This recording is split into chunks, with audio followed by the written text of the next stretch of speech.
नमस्कार दोस्तों, आपका एक बार फिर मेरे ब्लॉग पर स्वागत है।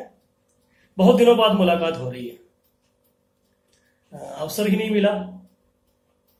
काम की व्यस्तता के बीच में कई बार छुट्टी का इंतजार होता है कि छुट्टी वाले दिन आपके साथ फुर्सत में बात की जाए। तो आज कुछ क्षण फुर्सत के निकाल कर आपसे बात करने के लिए उपस्थित हुआ हूं। आपसे उम्मीद है कि आप वीडियो को अंत तक देखेंगे और मेरी बात को सुनने की कोशिश करेंगे। दरअसल ये लॉकडाउन के दौरान बहुत सारी चीजें मन में चलती रही। कई तरीके का चिंतन चल रहा है। जब रंग कर्म नहीं हो रहा, और जाहिर सी बात है कि रंग कर्म तभी हो पाएगा जब लॉकडाउन खुलेगा और लोग भौतिक रूप से प्रेक्षागृह तक जाएंगे। या अभिनेता निर्देशक जो भी रंगकर्मी हैं वो रिहर्सल के लिए अपनी मिल पाएंगे आपस में, तब जाके कहीं काम आगे बढ़ पाएगा। तब तक एक रंगकर्मी क्या कर सकता है, चिंतन कर सकता है। दरअसल बात यह है कि हम जो शौकिया किस्म के जो रंगकर्मी हैं वो भले ही पढ़े लिखे हैं, हमने उच्च शिक्षा हासिल कर रखी है, लेकिन रंगकर्म के क्षेत्र में कुछ मामलों में हम अनपढ़ ही हैं। अनपढ़ का मतलब आप बिल्कुल वैसे नहीं लें निरक्षर के तौर पर। दरअसल इसका मतलब यह है कि हमारे पास अनुभव है, तमाम चीजें हैं, लेकिन रंग कर्म की सैद्धांतिक समझ उस तरीके से औपचारिक रूप से हमने नहीं प्राप्त की। बस उसी कड़ी में इस लॉकडाउन के दौरान एक जो काम स्थगित था उसको थोड़ी थोड़ी फुर्सत निकाल कर किया कि विभिन्न जो चिंतन परंपराएं हैं, चाहे वो हमारे पूर्व की है, जो भारत की विशुद्ध परंपरा है जो नाट्य को लेके, पश्चिम की परंपरा है उसमें बहुत सारे विद्वानों ने नाट्य सिद्धांत दिए हैं, रंगकर्म को लेके अलग अलग बातें कही हैं। तो वो क्या है, तो उसी कड़ी में कुछ थोड़ा सा अध्ययन करने की कोशिश की गई। और इस दौरान मैंने 3 व्यक्तियों को पढ़ा, जिनमें पहले हैं भरत मुनि। भरत मुनि भारत के बहुत प्राचीन मनीषी हैं, जिन्होंने एक तरह से कहें तो विश्व में पहली बार रंगमंच को लेकर एक व्यवस्थित दर्शन हमारे सामने रखा नाट्य शास्त्र के रूप में। दूसरे अगर पाश्चात्य में देखें तो प्राचीन तो बहुत है, लेकिन जो सबसे ज्यादा जिनका नाम लिया जाता है और अभिनेता अपने अभिनय में जिसको प्रयोग करते हैं, जिसका अभ्यास करते हैं, वो है रूस के रंग निर्देशक स्तानिस्लावस्की।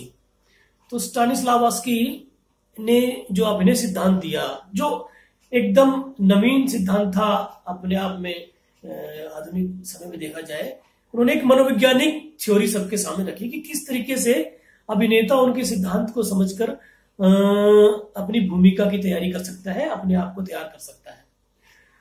तो उनकी अभिनय को लेकर कुछ किताबें हैं, उनमें से 2 महत्वपूर्ण किताबें जिनको मैंने समझने और पढ़ने की कोशिश की।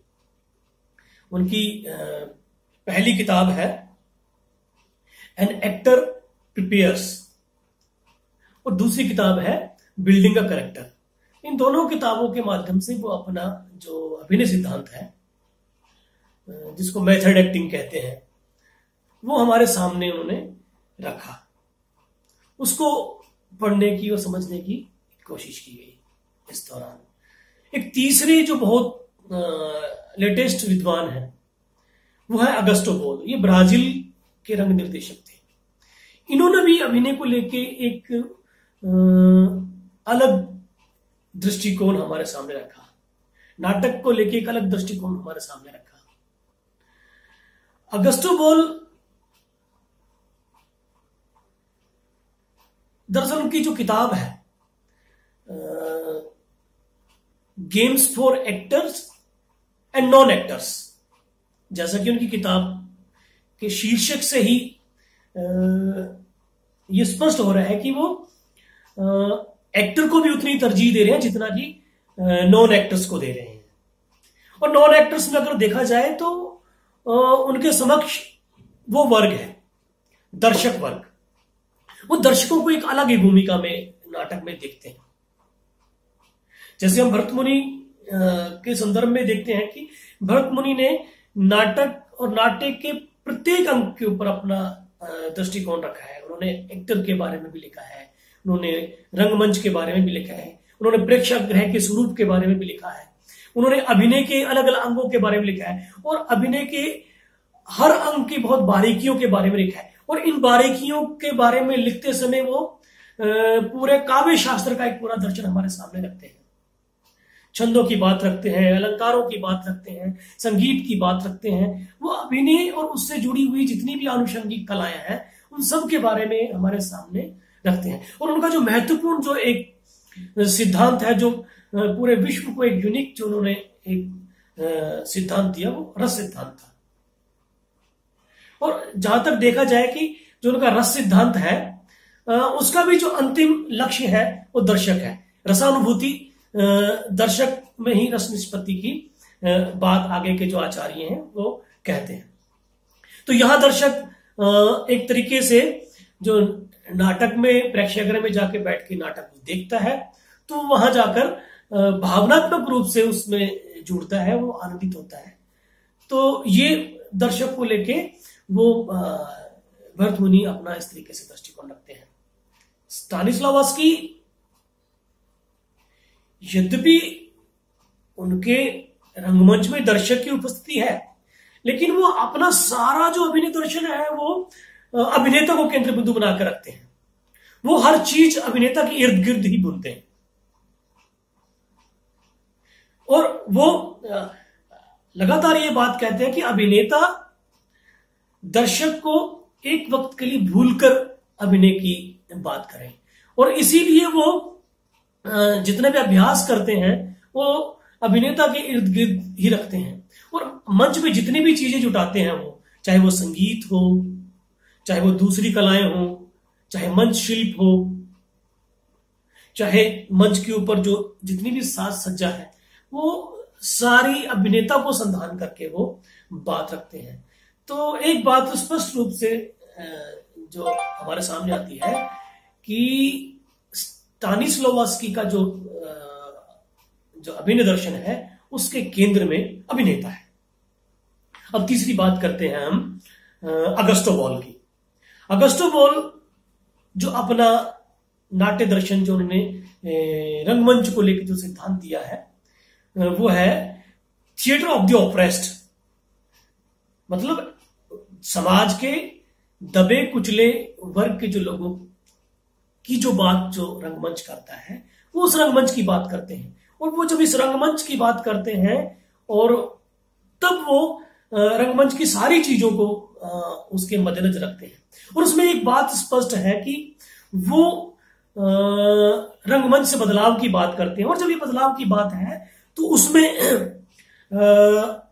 दर्शक की भूमिका को नजरअंदाज नहीं किया जा सकता। तो उनके जो नाट्य सिद्धांत है उसमें दर्शक सक्रिय भूमिका में है। अगस्टो बॉल का जो दर्शक है वो नाटक में केवल भावनात्मक रूप से शामिल नहीं होता, वो नाटक को देखता है लेकिन तटस्थ भाव से नहीं। वो नाटक को देखकर वैचारिक रूप से सक्रिय होता है। और जब वो वैचारिक रूप से सक्रिय होता है तो फिर अगस्टो बॉल का जो दर्शक है वो प्रेक्षागृह में रंगमंच और प्रेक्षागृह के जो बीच की जो गैलरी है उसको लांघता है, उसको लांघकर मंच पर आता है। मंच पर आकर नाटक में जो अभिनय कर रहे हैं, चाहे वो नायक हो चाहे नायिका हो, वो उसकी जगह अपने आप को रखता है और उस बिंदु से नाटक को आगे बढ़ाता है और नाटक की कहानी फिर उसके हिसाब से आगे बढ़ती है। ये एक अद्भुत तरीके का दृष्टिकोण है और एक अद्भुत तरीके का रंगमंच है जो उन्होंने सबके सामने रखा और आज विश्व के अलग अलग भागों में उसको खेला भी जा रहा है। तो ये जो तीन जो दृष्टिकोण है, भरत मुनि, स्टानिस्लावस्की, अगस्टो बॉल, इन तीनों ही व्यक्तियों की किताबों को मैंने पढ़ने की कोशिश की, समझने की कोशिश की। तो मेरा कोशिश ये रहेगी कि इस ब्लॉग के माध्यम से ये जो तीनों ही अभिनय सिद्धांत है, जो तीनों ही रंगमंच को लेकर जो दृष्टिकोण है, मैं आपके सामने रखूं। और दरअसल मैं आपके सामने इसलिए रखना चाहता हूं कि शायद मैं आपके साथ साझा करते वक्त इन सिद्धांतों को और बेहतर तरीके से समझ सकूं और संजीदगी के साथ इन बातों को मैं अपने संदर्भ में देख सकूं। तो हम सब शौकिया किस्म का रंगमंच कर रहे हैं, अपने काम से ही सीख रहे हैं, लेकिन जो हमारे काम के अनुभव हैं उनको हम अब देखें। और ये जो अलग अलग मनीषियों ने जो रंगमंच को लेकर समय समय पर जो अपने विचार रखे हैं, जो दर्शन रखा है, उनसे जोड़कर अपने काम को समझे तो मुझे लगता है कि हम बेहतर तरीके से ट्रेन हो सकते हैं, हम सीख सकते हैं। अब हम सब उस दौर में हैं, उस उम्र में भी हैं, या हमारे पास अब वो अवसर ही नहीं है कि हम उन रंग संस्थानों में जाकर शिक्षा प्राप्त कर सके, ट्रेनिंग ले सके। बहुत सारे नौजवान हैं जिनके पास अभी वक्त है, अवसर है, वो उधर भी जा सकते हैं, वहां जाके सीख के एक व्यवस्थित प्रशिक्षण ले सकते हैं। लेकिन वो रंगकर्मी जो अपनी जिंदगी की जद्दोजहद में लगे हुए हैं, जिनके पास इतना ही अवसर है कि वो थोड़ा सा वक्त निकालकर रिहर्सल पर चले जाते हैं और किसी न किसी तरीके से रंगमंच में जुड़ने की कोशिश कर रहे हैं, वो इस तरीके से आगे बढ़ सकते हैं कि वो अपने काम के अनुभवों को विश्लेषित करें और इन सिद्धांतों को समझें और उनके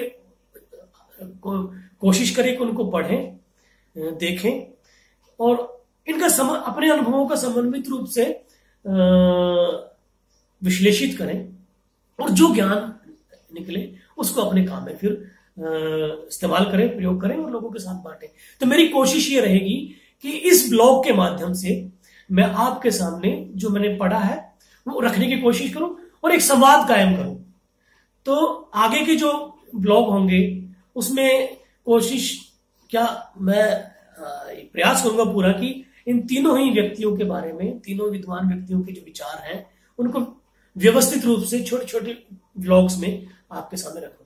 तो यदि आप मेरे इस ब्लॉग से आगे भी जुड़ना चाहते हैं, अगर आप चाहते हैं कि समाज का हिस्सा बने और इस काम को हम आगे बढ़ाएं, तो आपने यदि मेरे चैनल को सब्सक्राइब नहीं किया तो सब्सक्राइब कर लें। पसंद आए, अगर आपको लगता है कि इस संवाद से जुड़ के रंगकर्म आगे बढ़ सकता है या हम कुछ सीख सकते हैं, तो अपने अन्य साथियों के साथ भी इसको साझा करें। वीडियो पसंद आए तो उनको अवश्य लाइक करें, कमेंट करें। बस मुझे आपके साथ इतना ही कहना था। आगे के ब्लॉग्स में आपके साथ निरंतर बात करता रहूंगा, जब भी अवसर मिले, जब भी अवकाश मिले। अभी तक के लिए इतना ही।